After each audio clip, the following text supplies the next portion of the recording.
One. I brought the can out. There we go. What's up, everybody? Welcome to another episode of the Can-Am Connection on the Arm Talk Station. I'm your boy, Jody Williams. Of course, my co-host is Nathan Williamson. He will be the Canada version of the Can-Am Connection. I'll be the American version of the Can-Am Connection. Welcome to the show. So, I Nathan, am leaving for Canada in 2 days, so that is true. The Ottawa Open. So there you go. So how you yep. feel about that? Before we jump into today's topic, how you feel about that? I feel really good. I'm pulling up several weight classes. Normally I pull 75 to 80 kilos. This time I'm pulling, essentially 85 kilos. And I Mm-hmm. was like, oh, I'm gonna put on some size. But for me, like I did put on some size, but now I'm coming back down to where I'm kind of just like feeling healthy again and bringing the endurance up. I mean, my taper went amazing. Like all my everything's up, so I have no excuses going into this. I'm healthy for a change, so I'm ready. Definitely No ready. aches, no pains, nothing like that. No, did Sunday did some stuff on the table. Like I went hard left-handed, but I'm not pulling the out of open left-handed because I just Right. honestly don't care about my left, if I'm being honest. Did some Damn, no some one good cares work about there. left. What the fuck? But it's just, I have an injury. I have an injury in the left wrist that's never healed, and it's to me, it's why am I going to put my arm on the table when I know I'm going to underperform, right? Hey, that's how I feel about my right. So I get what you're saying But with my that. my my but my right is feeling really good. Did some stuff, some sparring with the lighter guys on Sunday just to see, work through different positions, scenarios, let them hit me in different ways, and the arms, yeah, it feels great.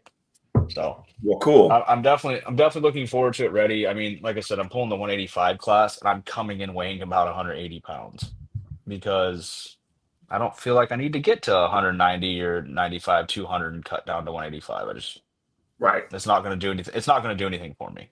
Me personally. Others it might, but me personally, no. So today's topic: did you happen to catch? And I know you did, but did you happen to catch the Utah? What do you want to call it? Top eight? How'd they name that? I don't remember what they called it, but Jesus Christ, was that event? Did it have some insane stuff happen? And it wasn't so much just the Friday night stuff too, but to me, Saturday was just as crazy as Friday was. So let's take it day by day. Let's take it. Let's take Friday for example. And Yeah. you know, I was out, because my mother-in-law had a birthday. We were celebrating her birthday, so I didn't get a chance to watch it. And I was going to watch it, and all of a sudden I couldn't see it because it was blocked. I'm like, it was copyright or Hmm. something like that. I was like, oh, what the fuck?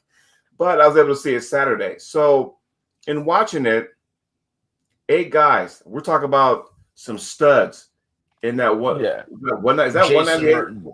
Yeah, Jason Merlo, Robbie Russell, Artem Taranenko, Craig Tullier, Brandon L. Sesser, John Terrian, Paul Justin Talbert. Green, and Paul Talbot. Like, Like and seriously. Paul's like, yeah, but some of the outcomes absolutely shocked me. I go a step further. I mean, and we can get Like, into all that, but I mean, we can go match by match, right? yeah, we're going to do that because I got my bracket sheet right here. Yeah. Did it ever occur to you when you go through all that they're all sweeps? Yeah, the first round was, right, which was that's where I had some, some shocking. And it's not so much that they were all sweeps, it's how some of them were sweeps too. Well, let's go in order. So the first match was Robbie Russell and Paul Talbert, right? And and by the way, for those that did not see, and that oh oh dog alert. Why Nathan's dealing with that. So each first round, at least, and I think it was the rest of the round, they were best of three, right? So whoever won two first won. And I think we have that kind of caliber puller. And sometimes, you got to take in consideration how many ready goes you got, how many false starts you got, how many elbow Yeah. fouls, and attacks on the arm throughout an event, especially if you go ahead and proceed to the next round. So first one, Paul Talbert and Robbie Russell. What did you think of that? I mean, it was a very good match, right? Paul top rolled him. I mean, Yeah. it's not that Paul can't top roll, but Paul is very known for that inside being super sticky, grind it out. But man, the way he beat Robbie was impressive. because we all know Paul Talbot's mainly. I mean, he's a crazy dominant left-hand puller. Mm-hmm. But yeah, We had, super impressive. we had a couple dominant left-hand pullers in this event, and Because they this was were, a right-hand tournament. yeah, we're gonna get to that. Yeah. So, But no, it was super impressive by Paul, right? I mean, it wasn't an easy match by any means, no. right? Like it was a grinder. I mean, yeah, the score was a sweep, but it was definitely a grinder. Well, as I explained that, even though on paper it was 2-0, you also got to take consideration how many, if it's an elbow foul, how many false starts. I mean, there's a lot of resets and all that. So if you take Brandon, and we'll get to him where, he was grinding it out, that can tax your arm here and there. So Paul wins the first round, 2-0. He advances to the next round. Now, the next match featured John Therian and Artem Taranenko. And I mean, that was just as brutal can get, right? Like by that I mean one-sided. so here's the thing. I look at Artem as I don't want anybody to take this out of context. His hit can be super aggressive and violent. Yeah. But when that happens to him, it's like, oh crap, Like I didn't see that happening. You know what I mean? No, they look like different stratospheres on that one, right? Mm-hmm. Like, and I was not expecting it to be that one-sided. Like, I expected there to be some fight there and some struggle. Now, didn't they have a match before, not too long ago, or was it just me? Am I hallucinating things or what? No, you're not. I mean, I thought Artem and John Therian are like pulled once before. They pulled before. Okay, so I mean they're familiar with one another, Yes. Sorry, I got a delivery. No, that's all right. I mean, it is 11 o'clock over there, so. But no, I mean, what gets me is the fact that it's the, like you said, it's the way people won the match that was like shocking, right? Yeah. It is very explosive, and I was like, Artem, what the fuck, man? I mean, I sat there, was like going, dude, Artem, all right, regroup, shake it off, that kind of thing. So yeah, he never was able to. John was just able to keep him, out of it the whole time. Never even let him get out of first gear. Right. Which was lucky. Smart. Well, here's lucky because Robbie was on was Robbie on the show? Yeah, I think Robbie was on the show the other day. So Robbie said that John is a whole different breed now. He couldn't believe how good his right was, and his left was even better. So that goes to show you right there. Well, like John, I know John personally. John and I are friends. Like I know how much John was putting into this, and John was going through some personal shit. But that's all fixed now, and John's looking stout. So, yeah, a lot of makes me happy. Makes me happy for John. It's I mean, I was like going wow, but like I say, here's the thing: because when you got 8 of the top studs in this one weight class, it's almost like okay, well, somebody has to lose. Yeah. Right. So it's like okay. Well, not somebody. A lot of them 7 of them have to lose. So I mean, 4 of them are going to lose right off the rip, right? So right, but that doesn't take anything away from them. Is where I'm getting at. So I don't want people thinking that that's what happens when you get a mega. It's not even a round robin at that point. I don't know. How the hell would you call it, like a top 8? But it's not the top 8. Yeah. It's like a top 8 that is. I mean, it can't get much more random draw than the way they do it, right? A person pulls 2 names out of a hat, and you better be ready. Talk about that for a sec. How'd you like that? Man, once I saw the first 3 matches and I knew the last 2 names left, I just had Monster Factory reminiscence popping in my head from that match between Craig and Brandon. I was like, this, and like I just had a feeling. I'm like, they're about to ruin each other. Like they're 100% about to ruin each other. It didn't matter if Craig won or Brandon won. They were going to ruin each other for the event. Well, I like how here's Bob. He has the bucket, right? There's names in there. He was having random people draw names. Mm-hmm. Hey, draw names for the next 2. So how often, as arm wrestlers, do we sit there and go to tournaments and you see a stacked class and you're kind of going, okay, what's the first thing we think of? Oh, it depends on how, the matchups go. And 100%. You don't get no more random than that. Hey, Pick a name. So the only thing we knew for sure is the last, because once you get to the Yeah. last, you kind of knew what was going on. But here's a bucket. Young lady pull the name. Oh, hey, it's this. And so this will go ahead and segue into the next match. It was, hey, pick a name. Oh, it's Justin Green. Who are you pulling? Hey, it's Jason Merlot. Yeah. And I got to say wow on that. Yeah, Jason kept Justin from doing anything, right? Wouldn't let him slip, hung on to him, just pinned him easy. Like it was very easy. No, I mean, there wasn't much tax, if any, put on, you know. It's almost like Justin he could not get a good bite on his hand. Do it, try to do anything. And that's kudos to Merlot, right? His setup is ace, and he's very good at setting up and getting what he wants in the setup, and manipulating that setup in his advantage. I mean, absolute kudos to him. He had because think about it, to me, the bracket couldn't have went any better than it did. And I'll explain what I mean after we go through the first round, right? Because it played out beautifully. It truly did. So now the last match of the first round, of course, can we say, is it safe to say that could have been a bloodbath, even though it was, like I said, on paper, oh, okay, hey, he smacked him 2-0. Not really, because it was. I mean, it was this close. Sorry, it was this close multiple times in that match, right? And I mean, Jesus Christ, Brandon to be able to hang out in that spot he was in and maintain pronation the way he did, and so we're talking about Craig Tully and Brandon Elsesser. So watching that match, do you think at some point Craig could have elbow fouled to get a restart?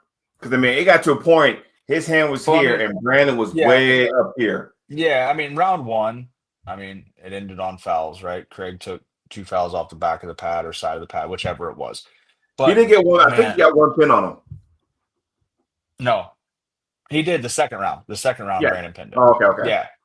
But man, my thing is, how many hits did not only Brandon absorb, but how many hits did Craig's arm absorb too in that first round? Because we did see a switch in round 2 where instead of just trying to blast sideways, Craig did hit with some back pressure, or more back pressure, I should say. And then, round 2, Brandon was just able to stay up higher and crack Craig's wrist and transition out of it.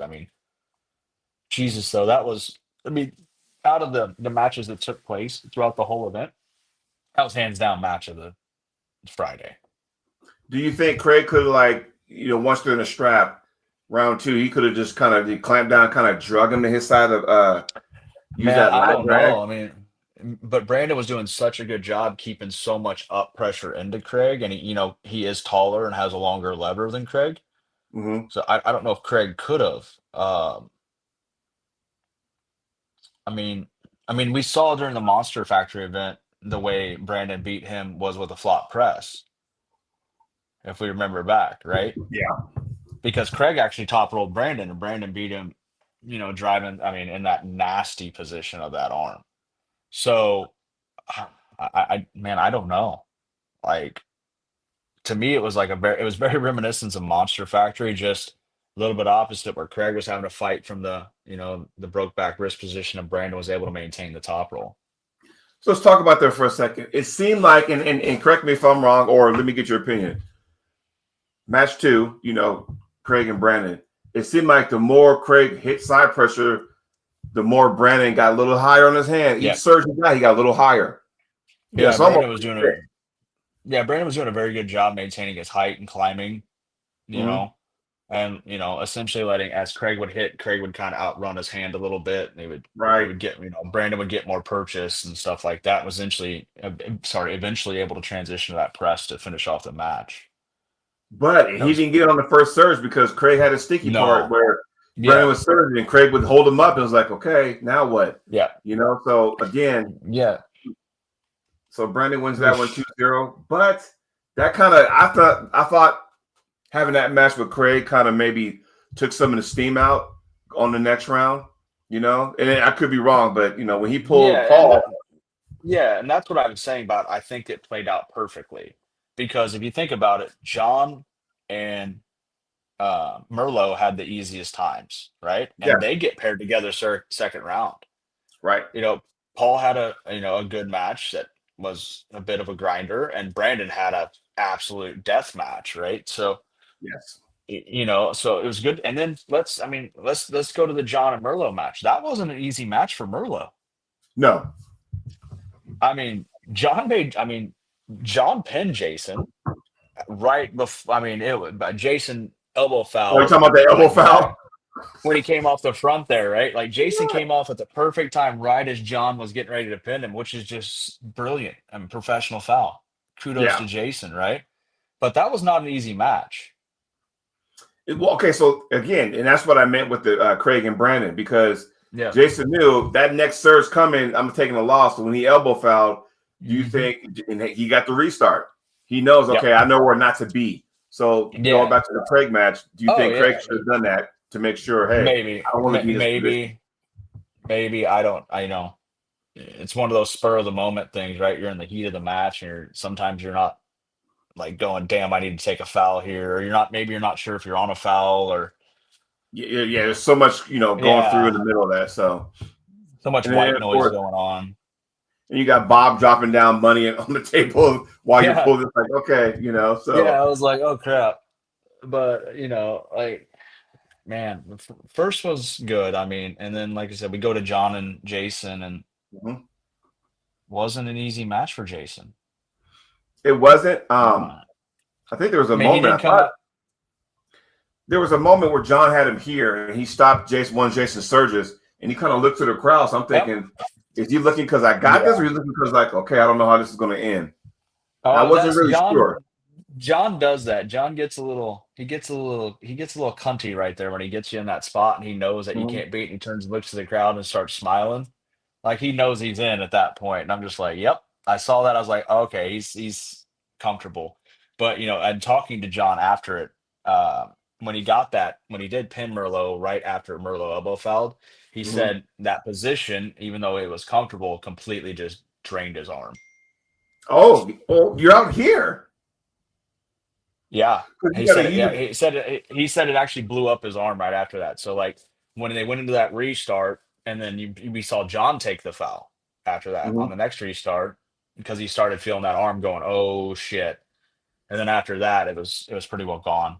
But like again, Now, that's just great arm wrestling by Merlot to make sure he's in a dominant, getting to that position. now here's the thing. Let's tell the people out here in the chat and feel free to chime in, everybody. So you also got to realize too that you know, as taxing as that is, you know, just wear and tear. Meaning that this is not so much of Yeah. a super match because you don't have like a couple minutes to go to your corner and someone's giving you No. no. You got 30 seconds. Let's roll. Let's do this. Yeah, So they were giving you them, I don't mean, have that. 30 to 60 seconds between rounds to get back up there. So yeah, it's not a lot of time. Right. So you have nobody in your corner really. So it's kind of you have to just roll with the No. punches, right? So Yeah, it was crazy, man. Like, but I mean, you can't if you're John, you can't be mad. I mean, you showed out no. against the guy. I mean, the guy that beat you was the guy that ultimately goes on to win. So like Mhm. you're not disappointed. Like you No. showed like I can fight this guy, you Yeah. know. So And then Paul, when we go to Paul Paul beats and Brandon Brandon. semis. Jason beats John Therrett in the semis. So now it's Jason and Paul. Here's unique about this match. These guys are known for their left hand, and we're talking about these two guys in the finals that are right-handed top eight. Yeah, and the thing is too, they had a big break, right? Which was good for Yeah, Paul because Paul and Brandon wasn't easy either. no, So Paul's now had two hard matches. Merlot has been through one hard match. So, the gas tanks are, they're not draining equally right now. right. So, and then, having that hour and a half, hour and change break between the last semifinal match and the final match, it was clear that Jason was far less taxed than Paul Talbot was. Now, do you You think it know, should have went that long? they had something going on there, and it was for the military and veterans and stuff. So, Gotcha. that was their time schedule they had. Um, Mhm. but do I think it would have made a difference in the outcome if it had been immediately 5 minutes later? I don't. I just Right. think that.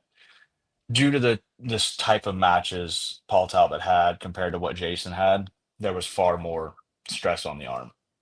Mm-hmm.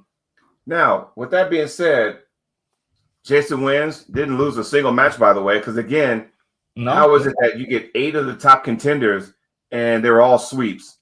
Whether they won by 2 yeah, pins or one pin and an elbow foul, they were all sweeps. yeah, Now, yeah. once again, I repeat, that doesn't mean whoever did not win is like a bunch of chumps. These guys are Well, top notch. It doesn't matter. if you look at it, okay, you look at the way Paul and Brandon have. I'm sorry, not Paul. Craig and Brandon have an absolute death match, right? Mm-hmm. Absolute death match. So for then Brandon to go on and lose to somebody, and then they would say, let's say, take his rank in the top 10 because he had just an absolute death match for it. They decided not to do that. So currently, as it sets now, Brandon is number one in North America, and Craig is number two. Instead of Craig falling all the way down to like number four, Right. which So I'm glad they did that. I Lucky mean, some of said, those guys were so burnt though. well, that's what happens, especially when you say, okay, I want to win this thing, but your first round is like hell. It's like, wow, okay, now do I have enough to tank to continue? Yeah. Lucky says she wished that they had B-side matches. What are your thoughts on that? I think that B-side matches took place at the tournament because some of the guys still pulled the tournament right-handed on Saturday. And we'll get to that too. But for Now, me, no, I don't think B-side matches are necessary that day because they are working within a time frame. And essentially, what are you pulling for at that point? I'm not saying you're not pulling for something. Like, yeah, you're pulling for pride, but when there's money on the table, you figure yeah, your first round there's $500 a match, second round there's 1,000, and the third round there's 1,000. Like you're pulling for $2,500 to the winner. Like yeah. that's what you're there for. Mm-hmm. So I'm glad there's not because like you have the option to pull the tournament the next day. You're literally a stone's throw there from the bar. So Now, let's go deeper into Friday night before we put a bow tie and talk about Saturday, because this is where it gets interesting. Can we talk about the elephant in the room for a second? which elephant? Robert Baxter was in the house. So, Robert was in the house, yes. And he was in the house on Saturday as well. right. So, I'm Yes. thinking if I'm Jason Merlot and I come Well, out victorious, if you're any of those guys, you're trying to show out hard. Because if we look at the way the last one went, the way when Wallace Dilly won it, what happened with Wallace? Wallace got a match at EBW. So mm-hmm. if you're any of these 8 guys, you're trying to show up and show out thinking, well, this guy got an opportunity. Maybe I'll get one too. Well, okay, let's talk about that for a second. Now, you and I talked about this over the weekend. We're not mathematicians. However, we will say this. Let's do the math. And I hate math, but I'm going to do it anyway. What's December 13th, Nathan? EBW 22 in Atlantic City, New Jersey. Okay, New Jersey. Where's Jason Merlot from? Jason Merlot is from the Northeast, specifically New Jersey. There you go. Who won the top 8? Jason Merlot. Okay, so add all that together, and Robert Baxter was there. Do you think the wheels are spinning? I'm not trying to say anything. I don't want to put the cart before the horse, but if I'm taking a step back and just by what you just said, hey, same thing happened last year, only Wallace Dilly came out on top. It's a fact, though. He's pulling Riker Berman. Yeah, he pulled record as Borman. Yeah, Borman. Sorry, he pulled in Riker Chicago. Borman. So he got his opportunity in Chicago. Now, I mean, he did unfortunately come up short, but let's not forget he did just win. I mean, Lucky says fair enough, but when you have that caliber of talent, it's nice to see all the options. But that's just me being hungry for all the entertainment. Yes, and the thing is, Lucky, that all those guys partake in the tournament the next day too. So well, there's yeah. going to be said for that, and we'll get into that also. Yeah. Now, but I mean, the story. If you're Jason, it kind of writes itself, right? You're sitting there right. going, "Man, I need to come up here and be the best version of myself I've ever been." I know Robert's going to be in the house. I know that Dilly won and got an opportunity. The next EBW is is home for me. Like in his backyard. If that doesn't light a fire under your ass, I don't know what does. You know what I I'll make mean? a Like, prediction. I'll make a prediction. I think, and Baxter, if you're watching the show, I'm not trying to tell you what to do. I'm not trying to influence your decision. I'm going to say this. I'm going to say Jason Merlot gets on the card, and I'm going to say Marcio Barboza will be his corner guy. yeah, you're probably, if that's the case, that's probably exactly what will happen, right? I'm telling you So, right now, if Merlot gets on that card, you will see Marcio Barboza in his corner. Beast mode will be in the house. I'm telling you, because New Jersey, why not, right? Because think about it. What other, organization that had matches took place in New Jersey that Merlot was the face of? oh, knuckles up. Ah, there you go. So, and let's be real. I mean, when it came to Knuckles Up, Merlot was the face. All right. Yeah, 100%. He was the face that ran the place. End of. And now, Can we imagine just Neil announcing Jason the Fine Wine Merlot at an EVW? Like how that would come off? oh yeah. I mean, and honestly, here, I give you a step further. I know Merlot because guess who cornered Jason Merlot at Arm Gods earlier this year? This guy. I know, and I didn't have to do a whole lot because he won this match 3-0. He got the fucking heavyweight title. So he's the Arm Gods champion. I forgot what weight class. I think it was 95. He's the champion over there too. So it's like, okay, there you go. Are we ready for Saturday? Let's go to Saturday because we're gonna kick So things off. We got to start with the super match. That's what I'm saying. We're gonna kick things off with the super match because anytime you have opportunities, and we talked about this, having opportunities, right? 100%. Anytime you have opportunities, you got Giannis the Jedi. And I'm thinking, okay. And you and I were talking leading up to that because I had some concerns because we all know you were wondering anytime you have this kind of caliber athletes going together, you want to make sure everybody's healthy, right?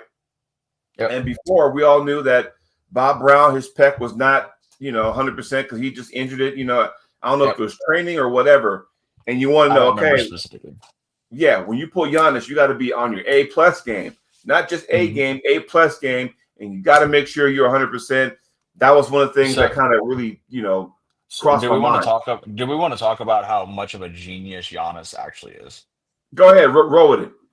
Because if you look at the match, everybody's like, "Oh, Giannis was letting Bob on." Well, yeah, Giannis looked like he was playing, but there was a reason for it. So my question is, when we see Bob pull, he's normally in this position. And what is Bob doing when he's in that position? He's locking resting. everything up. He's resting, right? You're working and he's resting. It's like a King's mover. They're in their spot. You're working your ass off. They're resting, right? So what did Giannis do? Giannis pulls Bob over to the B side. Why? Because now he's sitting here above the pad and Bob's having to work to try to pin him. So what is that doing? It's blowing Bob up because it's not that we don't see Bob arm wrestle from that spot conventionally very often. Because when we see Bob going over there, he's usually surging and transitioning to a press, right? Yeah. Giannis forced him in this position where Giannis was on his bicep and was holding him. There are guys out there, Nathan, and tell me if you agree or not, where what word am I looking for? We'll use the word technician, right? They're real smart. So when you have people like Menegas Terrasitis, I consider him real smart. Yeah. Giannis. When you have Giannis Omlin, real smart, and those two guys I just mentioned, they're not in the supers, right? No. So you don't have 75 to 80 kilos. Yeah. Right. And you know what? It's like, I look at it like this. That match, and we were clamoring for it. Remember that match in Arlington between those two? Yeah, Giannis and Mindy. Yeah, that was Jesus Christ. I mean, we were waiting a year in advance for that, were we not? Oh yeah, I mean that's a match I think everybody was clamoring for, and then it came to fruition, which I was like, as the guy that competes in that weight class, to me that's like, for me that's like Christmas Douglas, to you. That's like Tyson Douglas. You know what I mean? Like Ali Frazier. Right. So like for Hulk Hogan, you, Andre the Giant, like you're sitting up here doing this yeah. because it's like And the number and the and one. the thing and the thing people don't know about that is too is like for me, I was at the event helping with the event, and I actually Mhm. warmed both of those guys up for each other. So you know more than most when it came to that particular match. Yeah, so like I warmed up Giannis. Well, I started warming up Mindy, and then I Mhm. then I warmed up Giannis, and I gave Mindy some more, and I Yeah. gave Giannis a little bit more warm up, and then I was actually in Giannis's corner for that match. So like for me, it's like I just got to like the two guys that I look up to as stylistically the way I pull is just like yes. Right. So So and like I said, that right there. So getting back to the Bob Brown, Giannis match, and Giannis, I mean, Bob got the first. He got the first win, right? yeah, So but it when was you at have, what cost though? well, okay, so yeah, so when you bleed out and you finally get the pin, did it take too much out of Bob? Is I guess that would be the question, right? Yeah, yeah. I mean, because we look at round two, Giannis flash pinned him outside the strap, Mm-hmm. and then if we go to round three, what did Giannis do? Gets in the strap with him. Where do they go? Right back to Giannis being on the B side, and Right. then Bob would start trying to do that dragging press thing he does, and then what Yeah. happened? He left himself open, and Giannis just ripped him back across the table, was able to pin him. Anytime you go like to drag back or you go Mhm. sideways, those are moves that you can totally see if everything's not connected, Yep. something's going to give up, or maybe that person you're pulling is that much more stronger than you. And I'm not trying to say I know more than Bob because for all intents and purposes, Bob is that guy who has the knowledge up here.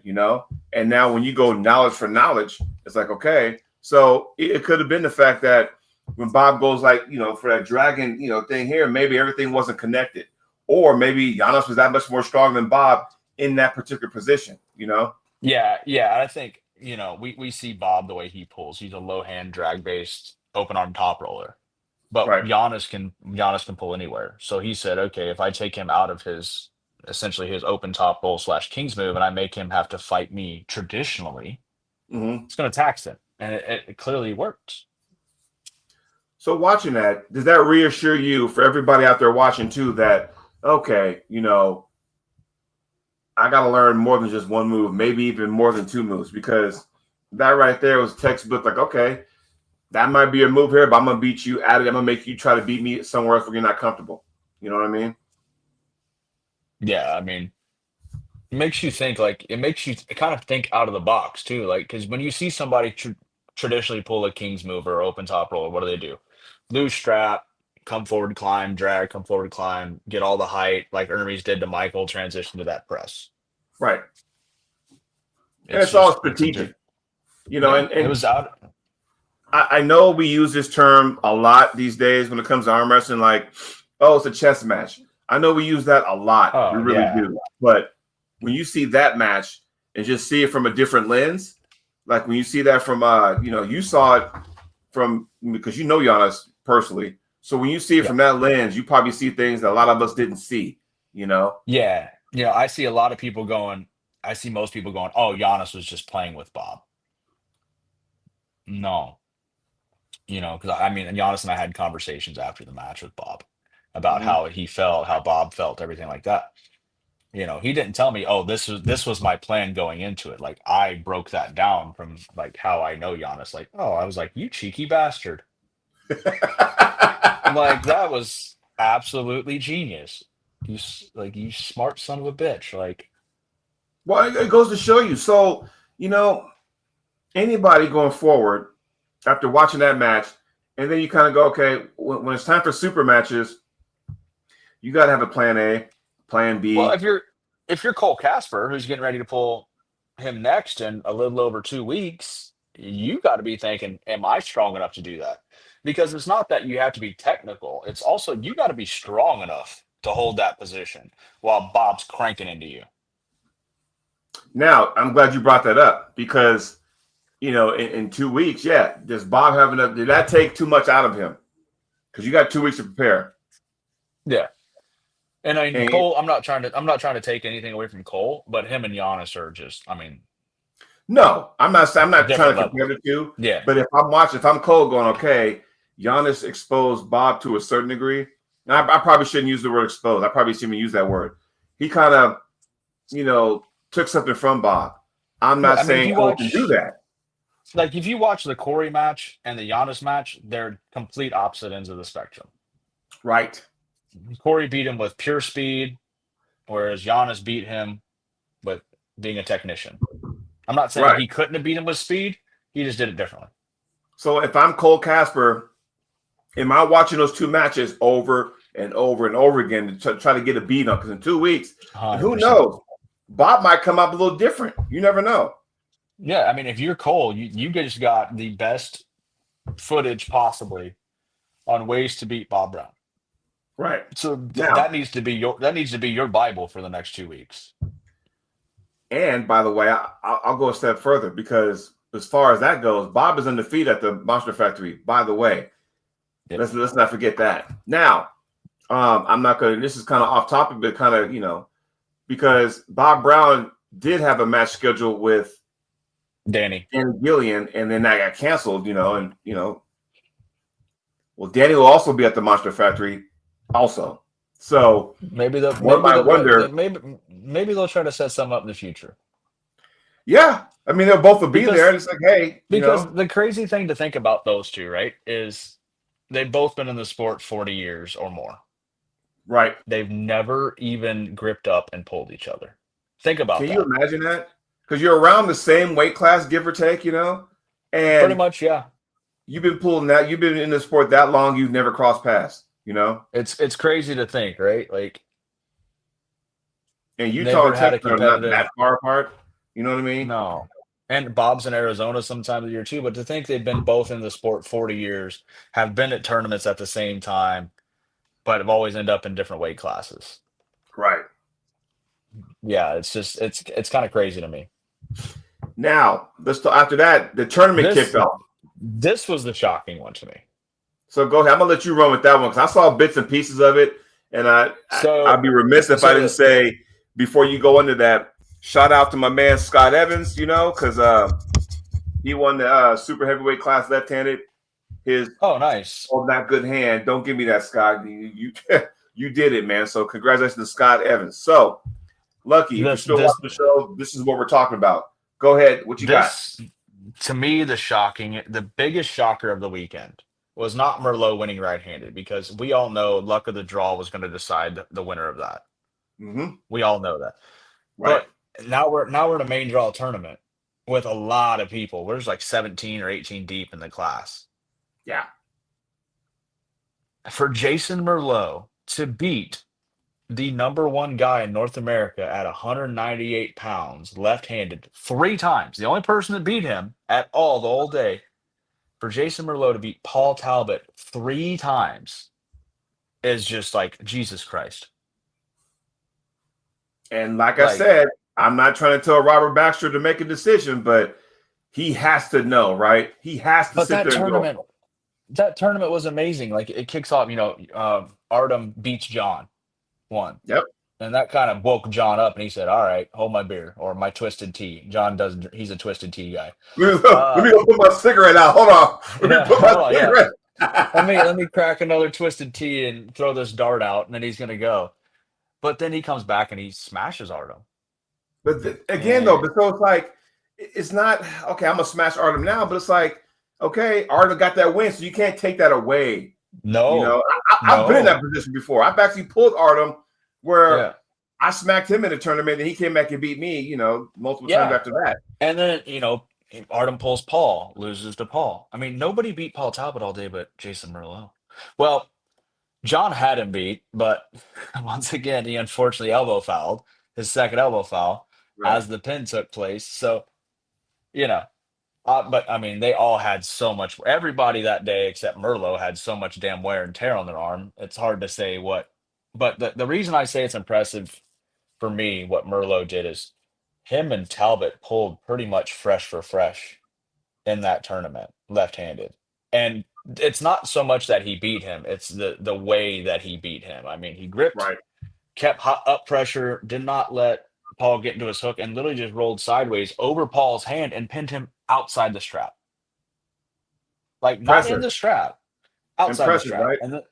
Yes, the second time they pulled Paul, they went to the strap. Paul got to the strap. He pins him the same exact way. Yeah, And then the third time, there's no strap and he beats him the same way. right. Like, And here's the thing. it's So just, I sit there and was like going, okay, that's pretty cool. And I mean, that was the weekend of all weekends for Jason Merlot. oh, Because well, think think about about it. it. He won 2,500 for the right hand thing. He won, I think it was 250 from the tournament, and Bob threw in another 500. So I think he walked home with a little over 3 grand. Not a bad weekend to go into Utah. Hold on 1 second. Uh-oh, business call. But here's the thing. And Merlot doesn't really get on social media, folks. He doesn't really, Merlot No, doesn't, like I say, he doesn't really get on social media. So, for him to do that, he'll go back to New Jersey, hang out, go to work, have a glass of fine wine with his lady, his hair's looking go nice. fishing. Yeah, Go go fishing. fishing. And all of a sudden, oh wait, my phone's ringing. Hey, how you doing, Robert? It could be Baxter, you never know. Now, not only that, but Nathan, what other organizations up in the Northeast Knuckles up. that's currently going right now? Oh, Mac. There you go. So now I'm You not like I confused me. said. They're way. You should have said north of Northeast. They're north, right? Oh, well, I mean, it's still geography Northeast, but so think about that for a second. Well, So that's sometimes Toronto's further west than New Jersey is. that is true, but Rochester, New York is in, Oh, okay. But the thing is, though, I guess the point I'm trying to make is that his performance is going to open him doors all over the place. Dude. Now, Yeah. promoters are going to be like going, if I'm Ian Carnegie, if I'm Tim Talmadge, if I'm Robert Baxter, and I see that him pretty, I'm like, let me get him at my event. So now all Jesse got to do is do what he does best. His phone's going to be ringing out the hook at some point. You know what match it sets up for him in North America, though, right? What you got?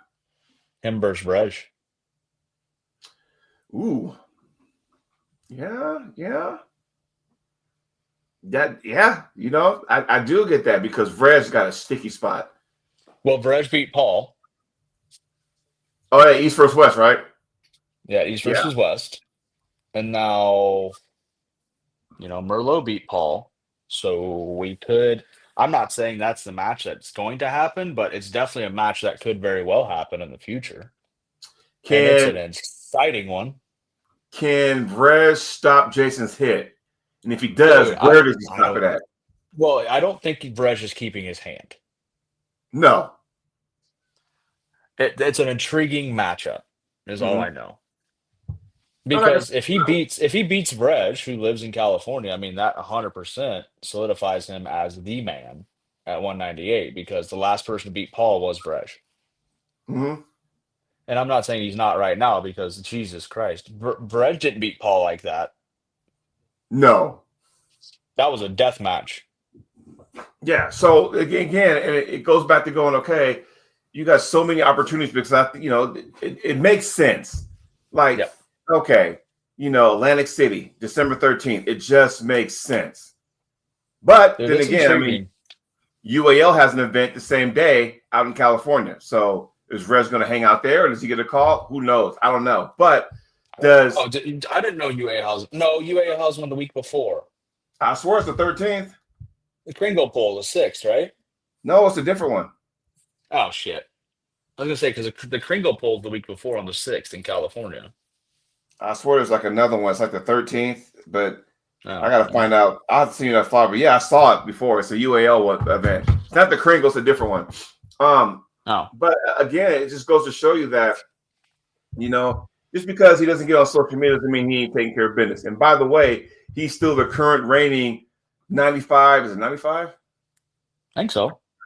KG title holder at Arm Gods, right? So he still has that. So think about that. He has that belt. I'm like, man, that's taking care of business, man. Yeah, I mean, good on him too, right? He got the opportunity, and what did he do? He grabbed it and ran with it. Which, Jesus Christ, that's what you got to do. anytime somebody gets the opportunity to do that, you got to take it, right? Oh, yeah, One might 100%. think.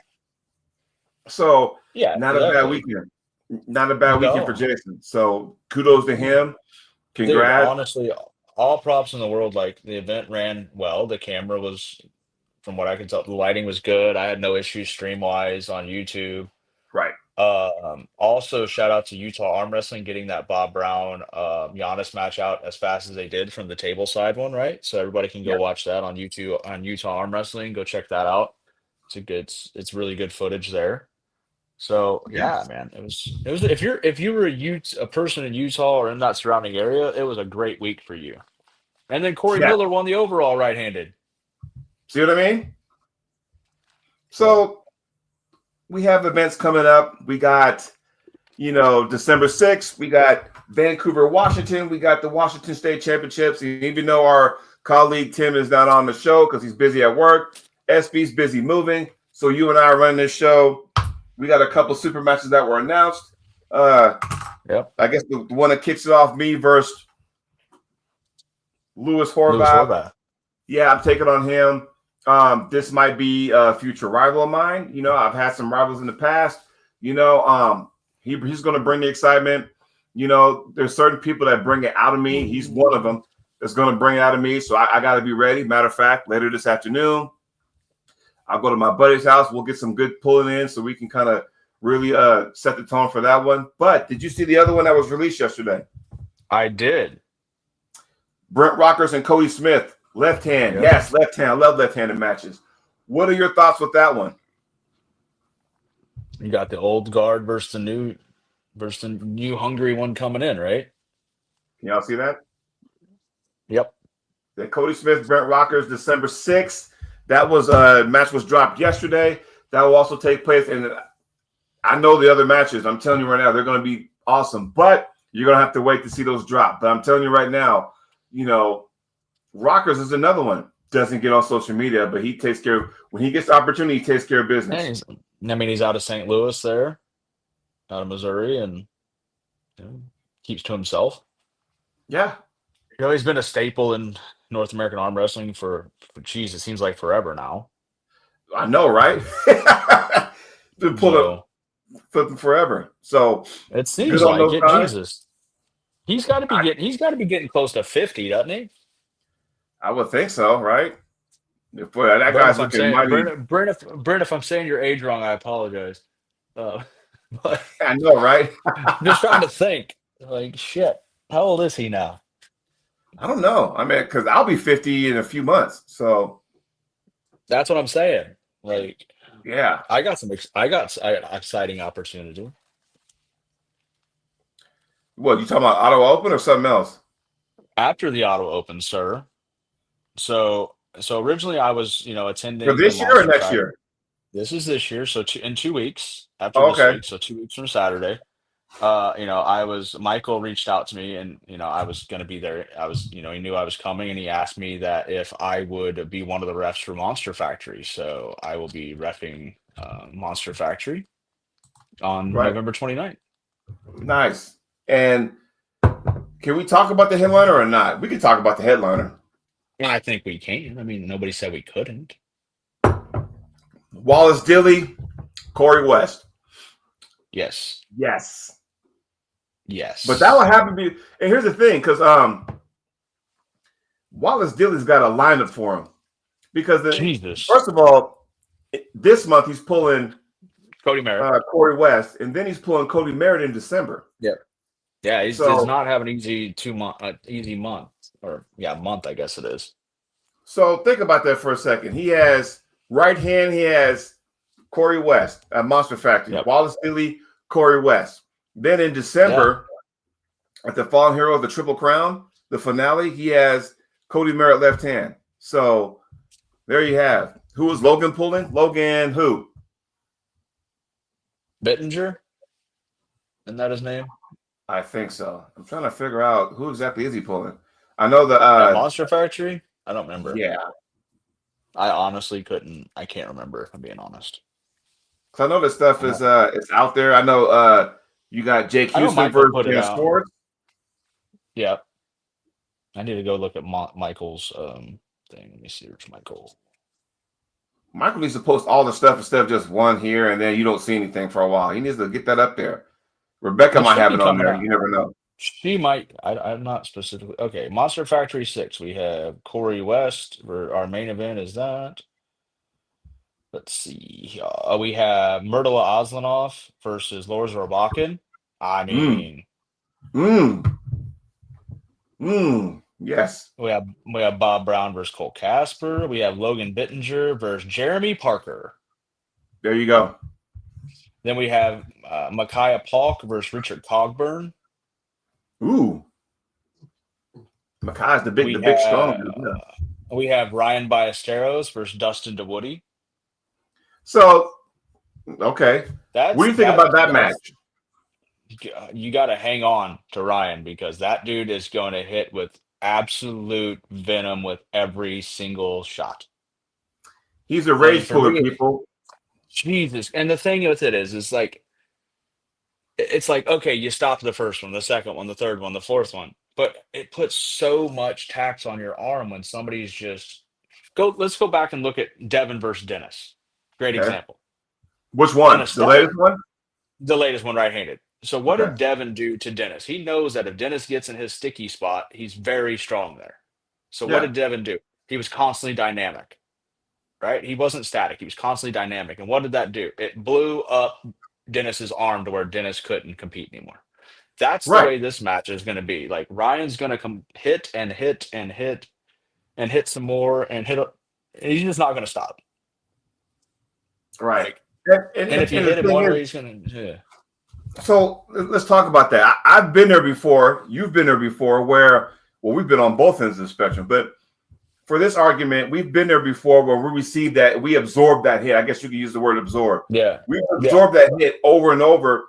And for those people out there, you got to realize that's not, you have to have every ounce of strength of static to stop that hit from you getting pinned. That takes a lot out of you. Yeah.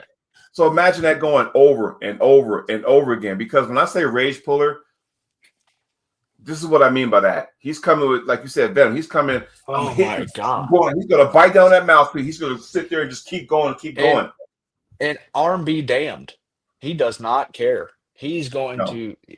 He'll leave that sumbitch behind and keep hitting. He does. Yeah. Like, I mean, Jesus.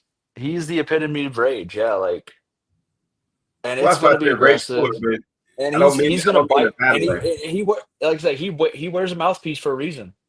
Yeah, he's biting down and he's coming with. So if I'm Dustin DeWillie, I'm like, Dustin, I'm hoping you watch every Ryan Ballesteros video out there because he's going to be that guy that's going to come and he's Well, yeah, think about it too. He just got wins over at the World Series event. He got wins over what's his name out there.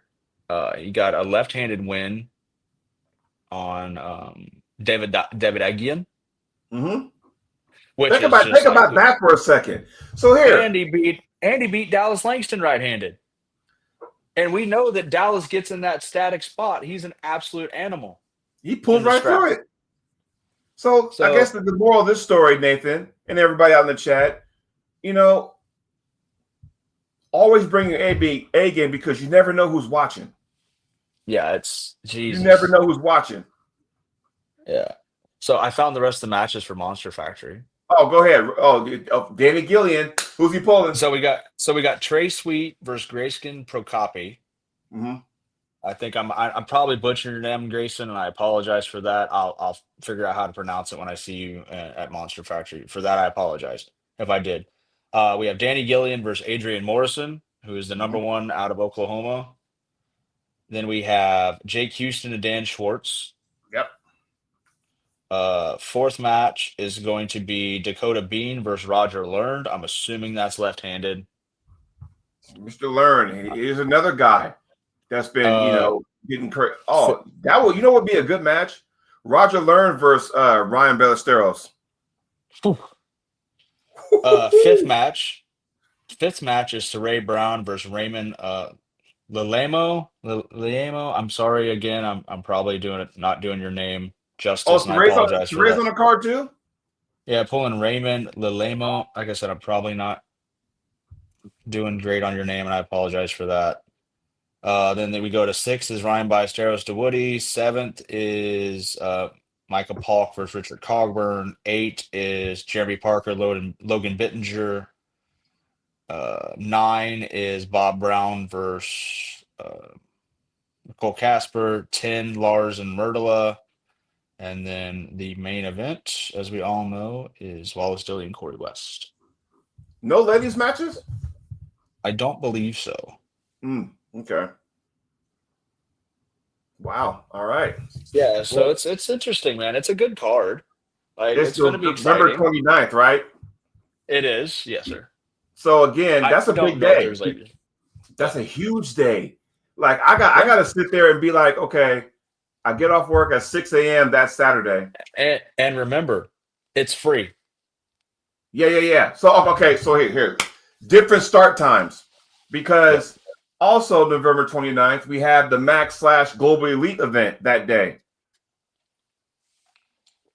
Yep. So and that has some great. I really wanted a Sarah Rebecca rematch. I don't think Rebecca's into pulling as much anymore, if I'm being honest. So And that card itself is shaping up to be a banger that Ian's put together up there. right. So We got Courtney Hayek versus I had her on my show as Hike. It's pronounced Hike. It's like Hike. Okay, sorry, Courtney. And she's pulling the girl out of the Northeast. God, I'm so blank today. You know who I'm talking about. Super fast. Yeah, Nadia. Yeah, Nadia. Yeah. Well, you know what? We'll do a prediction show on that. But I'm telling you right now, and I told her on my show last week, I said, look, it's not often because I always thought, some of the ladies like the most technical athletes out there because if you look at the Swedish women, let's use the Swedish women. Yes, point A to point B. Sometimes those guys are like rah, rah, rah, rah. And, a lot of us are be technical, but you don't get too many ladies who say, hey, I'm going to dive in the hook and let's do this thing. You don't get too many ladies like that. These two are that. Nadia will go inside. Courtney will go inside. And Nadia's hit is an inside-based move, but it's speed. Yeah. It's completely blast you outside your shoulder, and you try to catch on that thing. It's definitely intriguing. Where do you catch it? Do you catch it here?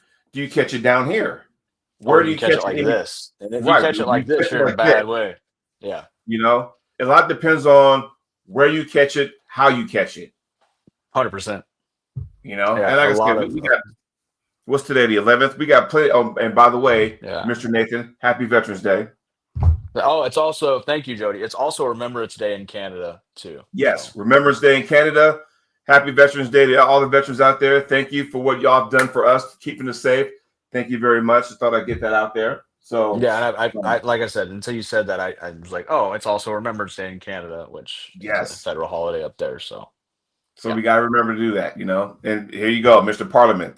Thanks, guys. There you go. So, have you heard anything else about every time I see Brian Parliament, the first thing I think of is like the Tough League. So, have you heard anything else?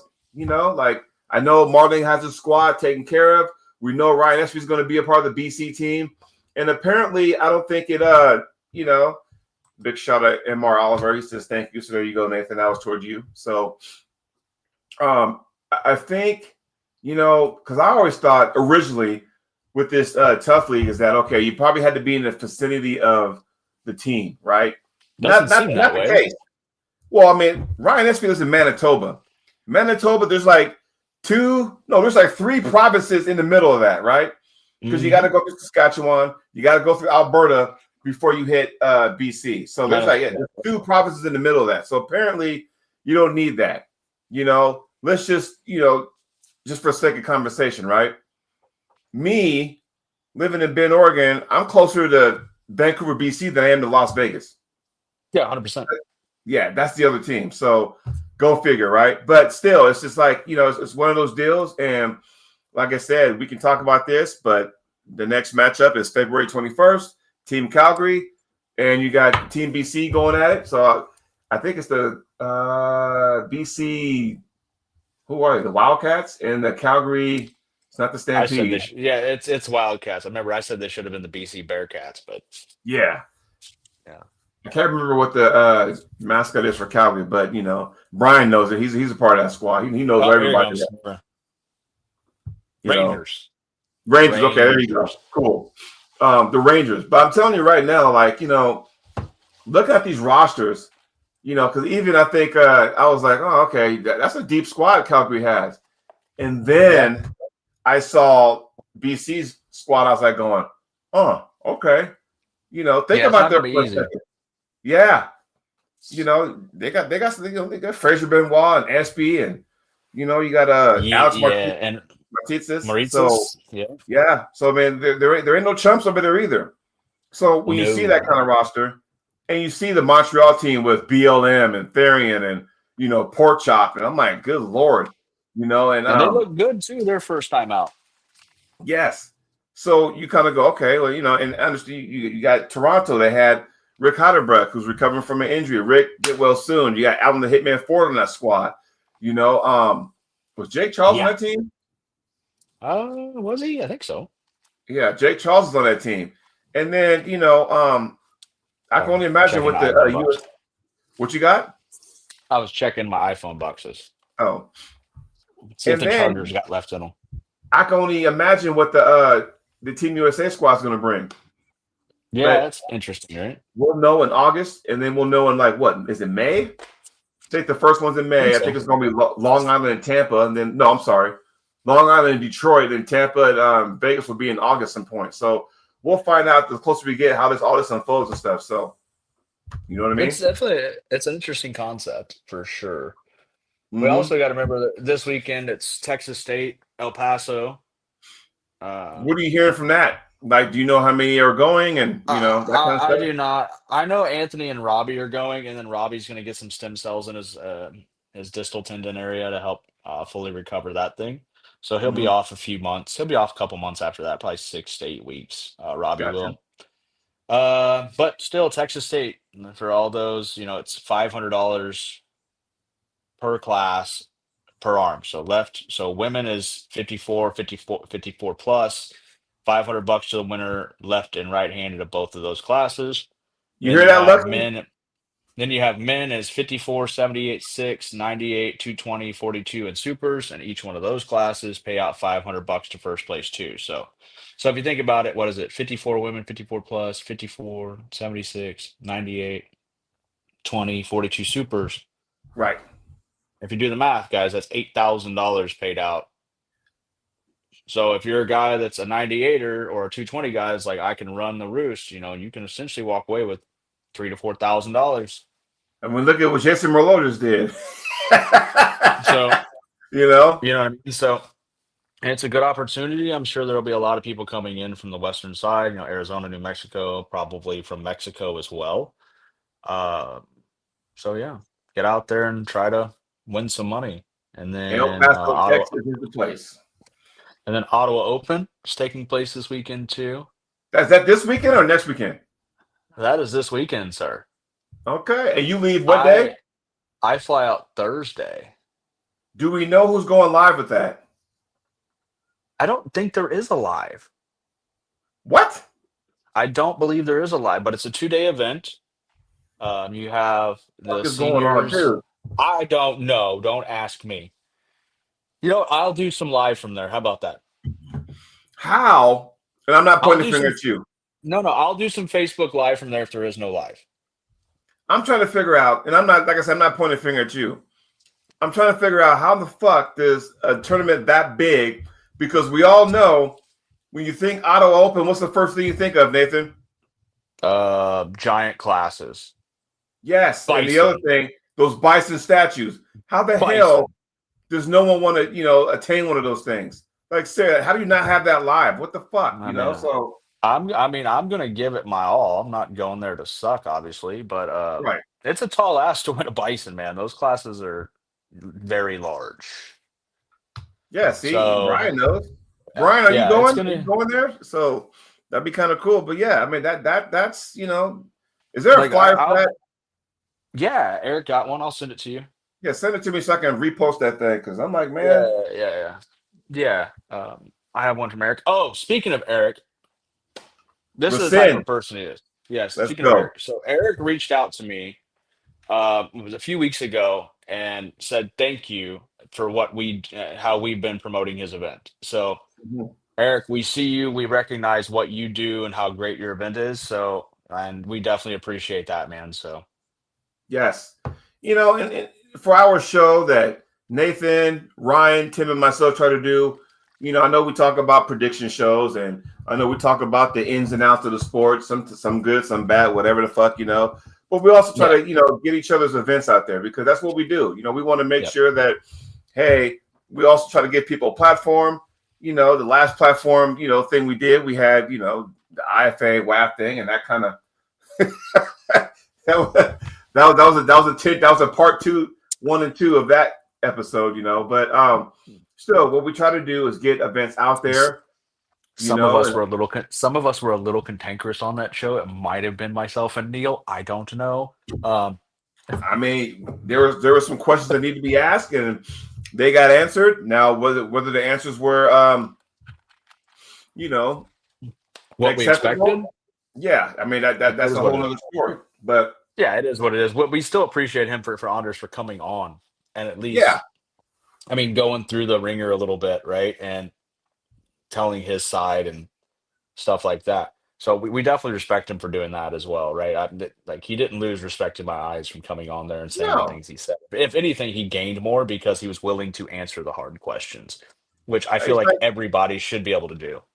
well, here's the thing: you don't shy away from that. There's some promoters out there who No, shy away from that shit. I ain't gonna mention their names, but there's some people who shy away from controversy that they kind of create. But that's neither here nor there. But and I've talked to countless people about the WAF IFA. A lot of people know where I stand. Not and I still stand 10 toes down. But I will say this though: I would love to be able to compete at both, just to get and some you data. can, and that's the thing, right? People think you can't. You absolutely can. Hmm. You're not just because you go to one and then go to the other, it doesn't mean you can't go back to the other.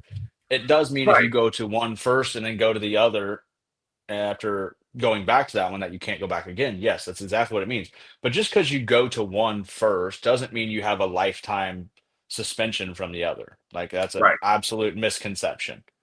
I think a Um, lot of people, and I don't want to get and too and far into this, I think a lot of people and like forget that. and a lot of people don't understand that there are people right now that have a lifetime ban from WAF. Why? Because if you piss hot once and then you decide to do it again, well, guess what? They're not going to let you back. Yeah, rightfully So I so. mean, I only piss hot when I eat asparagus. There you go. that's a hot take.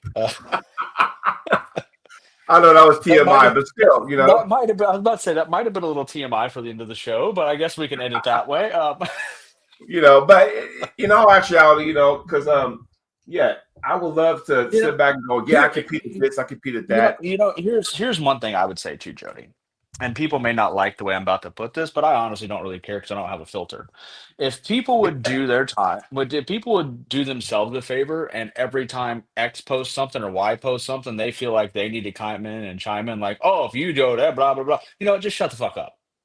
Like, if that's all you have time to worry about is what somebody else does or something like Mhm. that, or where somebody else is going, then you probably should go find a new fucking hobby, right? I Worry agree. about your damn self and what you're doing within the sport, not what others are doing within the sport, and trying to influence a choice that somebody else is going to make. Last I checked, we're all free to make our own decisions, and Mhm. I'm going to continue to make mine. Jody's going to continue to make his. It doesn't mean that it's like today. Here's a great example. If I go to WAF this year in Delhi, India, and Jody says, "Hey Nathan, I'm going to IFA," is that going to change anything between the dynamic of Jody and I? Nope. Absolutely not. I'm still going to be supportive of him. He's still going to be supportive of me. Why? Exactly. Because we're friends, and that's what you do. We're Yeah. independent people. We choose what we want to do. And guess what? He made his decision. I made mine. It still doesn't change who we are. And I think people right now spend too much time looking at the internet going, oh, this person's going here. I need to go make a comment because they shared this. Just shut the fuck up and find a better hobby in life. Right. And Nathan, I'm serious. if you and I win worlds, then guess what? We're winning. See what I'm saying? We're Mhm. winning.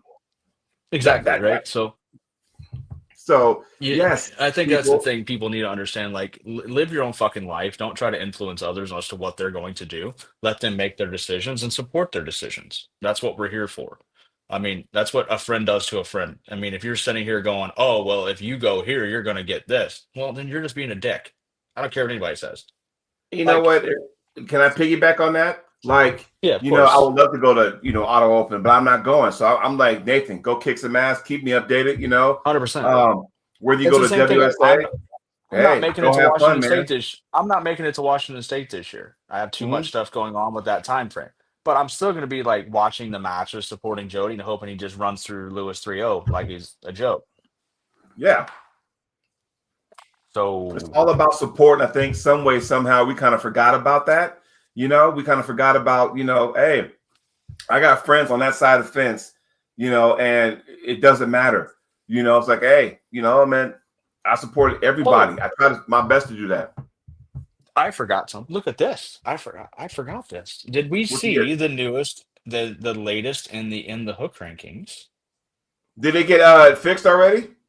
There's something updated, but it's more that I don't think. Well, the Canadians will like this. Well, there you go. So What's up, John Pickering? Miss Amberin Drouse from Canada is now ranked third in the left-handed 54 plus class. Miss Sarah Backman is no longer in the 54 plus rankings. She took herself out of the rankings. If that means she go up at the 54. It, Okay. the 54 plus, so the So open she's weight, going she down. removed. Yeah, she removed herself in the rankings. So everybody that was ranked on the 54 plus or the open weight is now moved up a spot if they were behind Sarah. So So that puts what is top so five read? so top five right are Jocelyn, Sarah Wilson, Angie Rose, Madison Walker, Jolene Anderson Okay. on the right. Top five left now are Sarah, Jocelyn, Ambrin, Christine Flicka, and Maria Peterson. Got it. So Both, and those last two are both from Alberta, by the way. So yeah, I think she's doing like, is she doing bodybuilding? What is she doing now? I I don't have thought a I saw clue. Christine Flick on stage like not too long ago. But what that tells me is you ladies in the 154 class better be cautious because there is an absolute monster in Sarah Backman lurking that is coming for you. Well, here's another thing. It's fresh faces, right? You kind of want that Yeah. because Yeah. when you got the same, and I'll be honest with you without trying to be too, judgmental. There's not a lot of activity there. No, it's been very minimal. I mean, we Very do have a stagnant. match coming. We do have a match coming up at Pablo's event. We have Danielle versus Elizabeth on both arms. Hmm.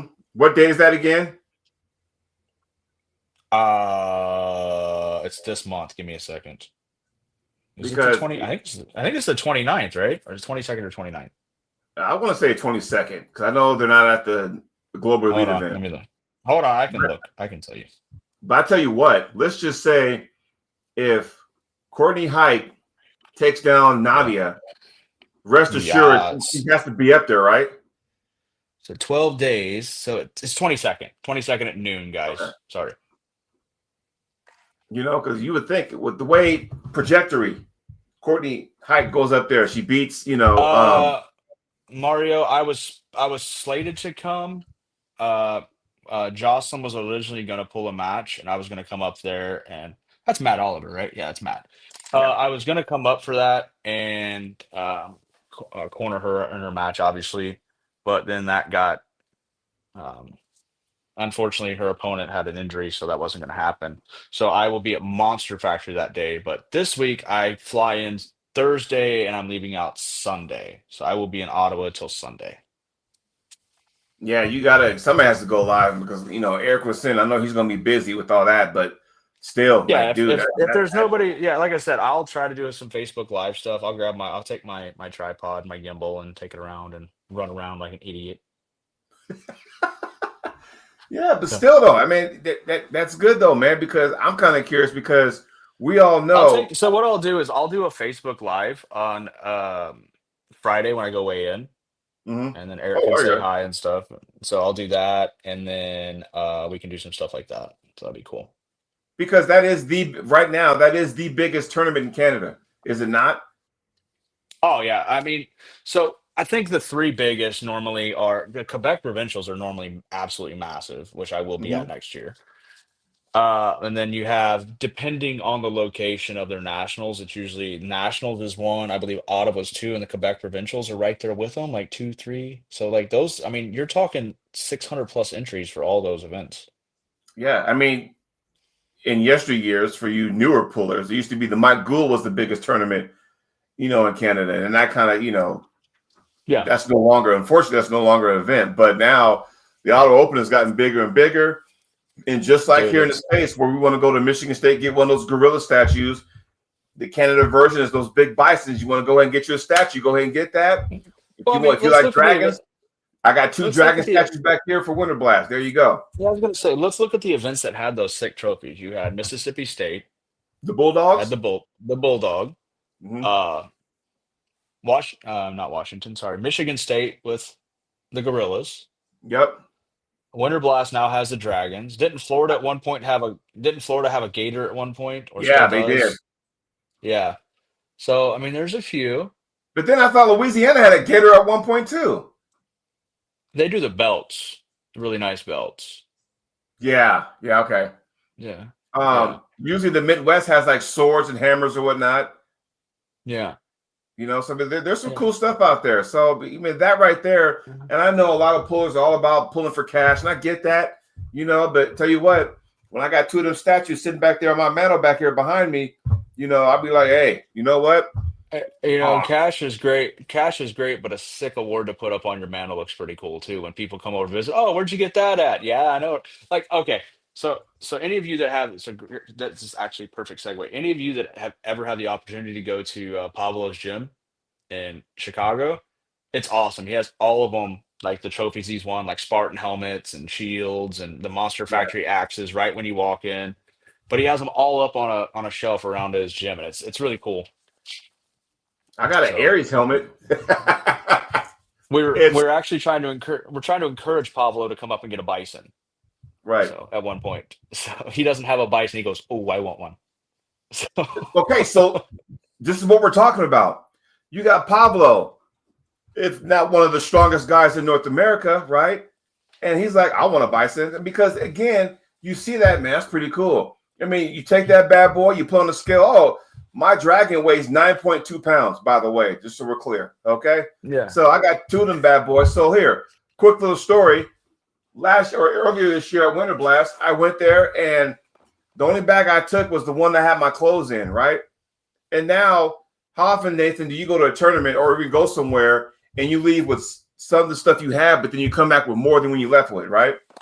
every time, Right. So I every went time. two of those big wide, and because of the shape and they're wide, so it's like that's not going to fit in my bag. So I had to go to Walmart, which is down the road from the hotel I was staying in, buy like a duffel bag type deal, bring that back. So then I had to take, and I don't recommend this, people, but I had to take two of the towels from the hotel with me. All right. No, you didn't say So take. You acquired. You acquired, sir. acquired. There you go. Sorry, I acquired two of the towels, and hey, they're usable. So I mean, I put used to them. So I had two of my t-shirts. I put a t-shirt around each dragon, and then wrapped both of them in towels. Put that in a duffel bag I got from Walmart, so that way when I got on the plane, they wouldn't sit there and just clang together. Because in years, because of the long neck of the dragon, they've been known to break. So I want to make sure my stuff was intact and stuff.